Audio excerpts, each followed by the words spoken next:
Sorry. Yeah, the Land 400 Phase 3 decision, will that be before the budget, and will the declassified DSR go to the scope and need for that project? I can't commit to the first answer, the first question. We certainly won't be making any decisions in relation to Phase 3 of Land 400 until the DSR comes out. And as I said earlier, we'll be, releasing the DSR, a public version of the DSR in April. Obviously, the budget is in May, so I think you'll just need to wait until the DSR does come out. So on the matter of explosive ordnance, how close are you to convincing the US that to allow us to manufacture stuff here? Well, we are working with the United States under the GUIO enterprise to see more explosive ordnance manufactured in Australia. I think this is a joint, well, certainly a desire of the Australian government, and it's a desire of the American government as well, because being able to have that capability in Australia builds the net industrial base of both countries. What underpins your question a little bit, which is an important point to discuss, is ITAR regulation, and indeed the regulation around the export of defence material. Regulations around defence material obviously are understandable. We have regulations as well, but what's really clear is that if we are going to maximise the ambition or realise the ambition of Pillar 2 of AUKUS, we really do need to be trying to build a seamless defence industrial base between the United States, Australia, indeed the UK, and Canada, which has a more seamless industrial base in North America. We are working with the American government to try and reduce those barriers. It is a big task, but I think there is a very significant commitment at the highest policy level to achieve that outcome, and that is going to help in terms of our ability to do more of the manufacture of that really high-tech ordnance here in Australia. Back on Land 400, you previously said that Minister Conroy will bring forward the solution. Yes. How does that work when it comes to Cabinet? Do you have to excuse yourself from that decision? Well, there's not obviously a personal conflict, but given that I'm the local member and there is a company that's based here, which is one of the two tenderers, I thought it is the right thing to do to have Minister Conroy bring that program forward, and it's very much in his hands. So just to confirm that when it comes to Cabinet, you'll be... Well, I don't have a personal conflict, clearly, and so I think it's important that Cabinet members play their role in Cabinet, but this is a decision process which is being led by Minister Conroy, and he is handling it. Minister, why did your department do an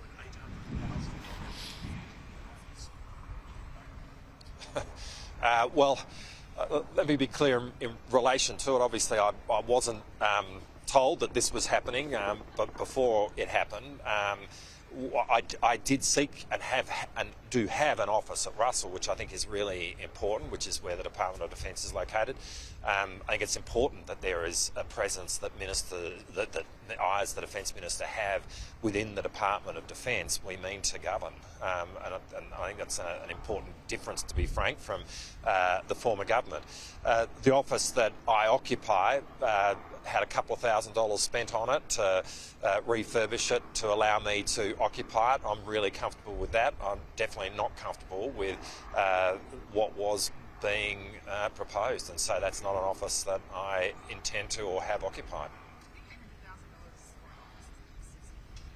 I think the top floor of Russell was being refurbished. I certainly know this. I didn't ask for that office. I wasn't advised that was what was going to happen, and I'm not going to occupy it. I'm really happy to occupy the office that I do, which was refurbished at the expense of a couple of $1,000s on one of the lower floors of Russell. GPM, the US Congress's Select Committee on China has heard that there were some concerns about Australia's security environment in relation to sort of receiving US technology, and that this could be a concern going forward. Just wondering, how much are we going to have to beef up our security environment to protect, the crown jewels of US military technology? Look, I'm actually not aware of that report, but what I would say, a couple of answers to this. Firstly, the levels of security that exist now, in terms of certainly the management of information within the Australian government system and within defence, is of the highest degree, and I would want to assure the Australian public about that. In a short period of time, we'll be announcing the optimal pathway for Australia acquiring a nuclear-powered submarine capability, and being a nuclear steward in this context is a really important part of that announcement. And it does involve a really significant hardening of security in a physical sense with buildings and fences and the like, but also in an IT sense around the information which goes with that. And we're very cognizant of the challenge that's involved in that. The announcement that we will make will talk about the way in which we intend to meet that challenge. And I think there is a high degree of confidence within both the United States and the United Kingdom about Australia's ability to do that. Last question. The opposition leader pointed out this morning introduced you not being across the details of how the tax on earnings and balances over $3 million is calculated. Look, we firstly, what we are announcing in superannuation is a very modest change. This is only applying to people who have a superannuation balance of $3 million. And what it involves is a reduction, not a removal, but a reduction in the tax break which applies to the earnings in respect of those superannuation balances. And we are looking at the simplest way in which this should occur, and that is applying this on an annual basis. There's detail that will be worked through in respect of this when legislation is brought before Parliament, and obviously we will consult people about that.